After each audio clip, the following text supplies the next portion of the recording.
നമസ്കാരം. പത്തനംതിട്ട റാന്നിയിൽ നടന്ന വ്യത്യസ്തമായ വിവാഹ തട്ടിപ്പിന്റെ വാർത്ത നിങ്ങളൊക്കെ അറിഞ്ഞിട്ടുണ്ടായിരിക്കും. കുറച്ചു മുമ്പ് ഞാനും അതിനെ പറ്റിയിട്ടുള്ള ഒരു വീഡിയോ ഇട്ടിട്ടുണ്ടായിരുന്നു. കല്യാണത്തിന്റെ പിറ്റേ ദിവസം പെണ്ണിനെ പെണ്ണിന്റെ വീട്ടിലേക്ക് കൊണ്ടാക്കിയതിനു ശേഷം പയ്യൻ ഇറ്റലിയിലേക്ക് നാടുവിടുന്നു. നാടുവിട്ടതിനു ശേഷം പയ്യൻ കുറെ കള്ളക്കഥകളും കെട്ടുകഥകളും ഒക്കെ തന്നെ ഈ പെണ്ണിനെ കുറിച്ച് പ്രചരിപ്പിക്കുകയാണ്, പയ്യനും പയ്യന്റെ വീട്ടുകാരും.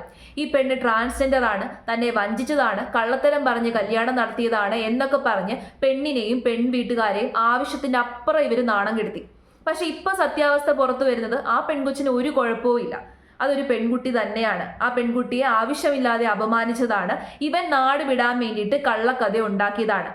സത്യത്തിൽ പറഞ്ഞു കഴിഞ്ഞാൽ ഒരു വിവാഹ തട്ടിപ്പ് തന്നെയാണ് അവിടെ നടന്നത്. എന്നാൽ ഇത്രയൊക്കെ കാര്യങ്ങൾ പുറത്തു വന്നിട്ടും ഇപ്പോഴും ആ പയ്യനെ ന്യായീകരിക്കുന്ന ഒരുപാട് ആൾക്കാരുണ്ട്. ആ പയ്യന് ഇഷ്ടമല്ലാഞ്ഞതുകൊണ്ട് വീട്ടിൽ കൊണ്ട് വിട്ടതായിരിക്കും, സൗന്ദര്യമില്ലെന്ന് തോന്നിയത് കൊണ്ട് വീട്ടിൽ കൊണ്ട് വിട്ടതായിരിക്കും എന്നൊക്കെ പറഞ്ഞ് ആ പയ്യനെ ന്യായീകരിക്കുന്ന ഒരുപാട് ആൾക്കാരുണ്ട്. ഈ ന്യായീകരിക്കുന്ന ആൾക്കാർ മനസ്സിലാക്കേണ്ട ഒരു കാര്യമുണ്ട്, ഇവിടെ അപമാനിക്കപ്പെട്ടത് ആ യുവതിയാണ്. അപ്പൊ അത് പറയുന്നതിന് മുമ്പ് ഞാൻ നിങ്ങളെ ഒരു വോയിസ് റെക്കോർഡിംഗ് കേൾപ്പിച്ചു തരാം. 20 കൊല്ലമായിട്ട് ഞാൻ കണ്ടുപിടിക്കാറുന്ന 20 കൊല്ലമായിട്ട് എനിക്ക് അറിയാവുന്ന ഈ കൊച്ചിനെ വളരെ ശാന്ത സ്വഭാവമുള്ള നല്ലൊരു പാവലിപ്പെട്ട കൊച്ച തിരുവേനി വന്ന് നടത്തിയ ഒരു കല്യാണം, അത് വലിയ ആർഭാടമായിട്ട് എത്ര രൂപ ഈ കല്യാണത്തിന് വേണ്ടി ഈ പെൺകൊച്ചിന്റെ വീട്ടുകാർ ചെലവാക്കി. അതൊന്നും ഈ ചെക്കന്റെ വീട്ടുകാർക്ക് ഇവരുടെ ബന്ധുക്കൾക്ക് പറയാനില്ലേ? ഇതിനെ പറ്റി നല്ല അഭിപ്രായമാണോ ഈ നാട്ടിൽ കേട്ടിട്ടുള്ളത്? വളരെ മോശമായിട്ടുള്ള അഭിപ്രായമല്ലേ ഈ ചെക്കന്റെ ഫാമിലിയെ കുറിച്ചും ഇവരെ കുറിച്ചും ഈ മുമ്പൊക്കെ കേട്ടിട്ടുള്ളത്? ഈ പെൺകൊച്ചിന് ഇത്ര ഒരു പ്രശ്നം ഉണ്ടായിരുന്നെങ്കിൽ ഇവൻ എന്തിനാ രാജിരാമാനം 2 ദിവസത്തിനുള്ളിൽ ഇവ എന്നിലോട്ട് കയറിപ്പോയത്?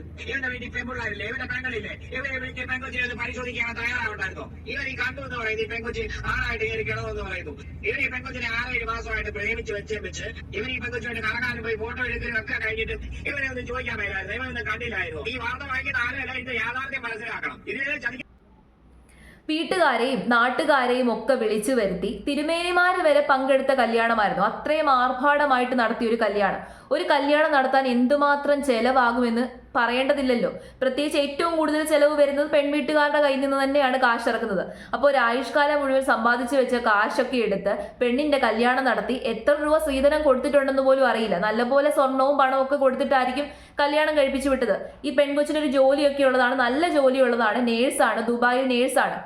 അപ്പം ഇങ്ങനെ ആർഭാടമായിട്ടൊരു കല്യാണം നടത്തിയതിനു ശേഷം കല്യാണത്തിന്റെ പിറ്റേ ദിവസമാണോ ഇവന് ബോധോദയം വന്നത് ഈ പെൺകൊച്ചിന് സൗന്ദര്യമില്ലെന്ന്? 6 മാസത്തോളമായിട്ട് ഈ പെൺകൊച്ചിനെ പരിചയം ഉണ്ടായിരുന്നു, പ്രണയത്തിലായിരുന്നു എന്നൊക്കെ പറയുന്നു. ഒരുപക്ഷെ അറേഞ്ച് ചെയ്തതിന് ശേഷം പ്രണയിച്ചതാകാം, അറിയില്ല. പക്ഷെ ഇത്രയും സമയം എടുത്തിട്ടാണോ അവന് തോന്നിയത് ഈ പെൺകൊച്ചിന് സൗന്ദര്യം പോരാന്ന്?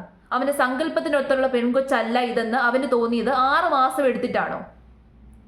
അത് പക്കാ വഞ്ചനയാണ്, ചതിയാണ്. എന്തൊക്കെ കാര്യങ്ങൾ പറഞ്ഞ് ന്യായീകരിച്ചു കഴിഞ്ഞാലും ചതി തന്നെയാണ്, അത് യാതൊരു രീതിയിലുള്ള സംശയവും വേണ്ട. വേറൊരു കാര്യം കൂടെ ആലോചിക്കണം, ആ പെൺകൊച്ചിനെ കുറിച്ച് കള്ളത്തരമാണ് പറഞ്ഞുണ്ടാക്കിയത്. ആ യുവതി ട്രാൻസ്ജെൻഡർ ആണ് എന്ന് പറഞ്ഞ് ആ യുവതിയുടെ ഫോട്ടോ സോഷ്യൽ മീഡിയയിൽ മുഴുവൻ പ്രചരിപ്പിച്ചു. ആ സമയത്ത് എന്തുമാത്രം നെഗറ്റീവ് കമന്റുകളും എന്തുമാത്രം മോശപ്പെട്ട കമന്റുകളും ഒക്കെ ആ പെൺകുട്ടിക്ക് കേൾക്കേണ്ടി വന്നിട്ടുണ്ടായിരിക്കും. ഒരു നിമിഷം എല്ലാവരും ചിന്തിച്ചിട്ടുണ്ടായിരിക്കാം, എല്ലാവരും ആ കൊച്ചിനെ കുറിച്ച് അപവാദം പറഞ്ഞിട്ടുണ്ടായിരിക്കാം, ആ കൊച്ചിന്റെ വീട്ടുകാരെ കുറിച്ച് അപവാദം പറഞ്ഞിട്ടുണ്ടായിരിക്കാം.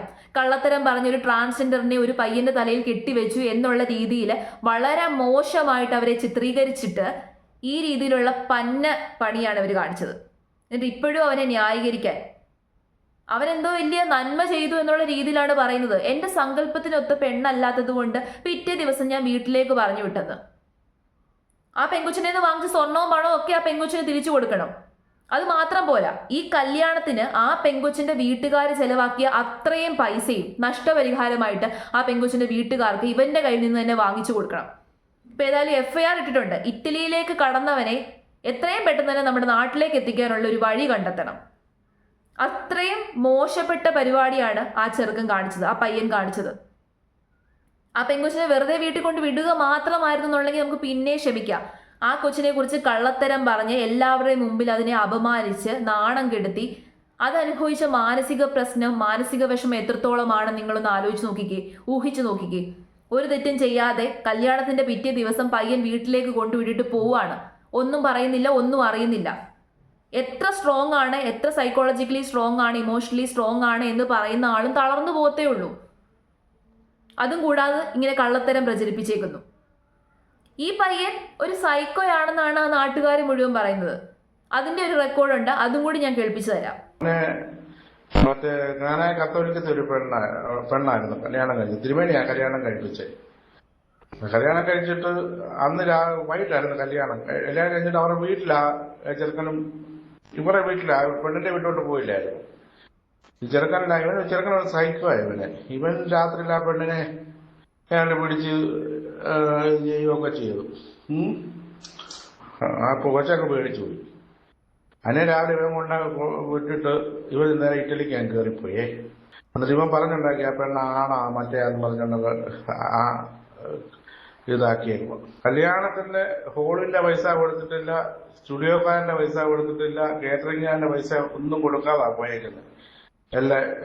ഇവനെ ഒരു സൈക്കോ ഇവനെ പോലെയുള്ള ഫ്രോഡുകളെയൊക്കെ എന്താണ് ചെയ്യേണ്ടത് അല്ലേ?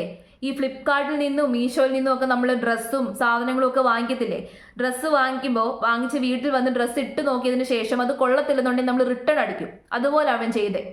മാർക്കറ്റിൽ പോയി വാങ്ങിക്കുന്നത് പോലെയാണ് കല്യാണം കഴിക്കുന്നതെന്നാണ് അവൻ വിചാരിച്ചത്.